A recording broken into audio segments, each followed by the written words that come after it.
নমস্কার, আমি চৈতালি। আপনাদেরকে জানাই আমার রান্নাঘরের আমন্ত্রণ। আমি নিয়ে এসেছি এক উনুন ছাড়া, গ্যাস ছাড়া এক নতুন রেসিপি, কাঁচা আনারস দিয়ে আনারসের রসমোহিনী।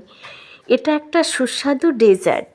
উপকরণ নিয়ে নিলাম একটা আনারস, স্বাদ মতন নুন, চিনি, 50 গ্রাম মতন মাখা সন্দেশ।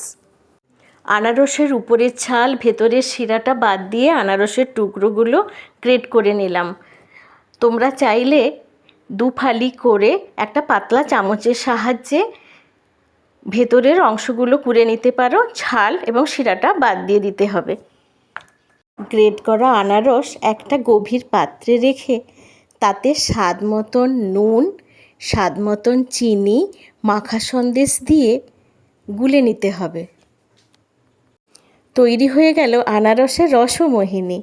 এটা একদম উনুন ছাড়া একটা অসম্ভব স্বাদের ডেজার্ট, যা খেলে মনে হবে ব্যাস খেতে থাকো, ছাড়তেই ইচ্ছে করবে না।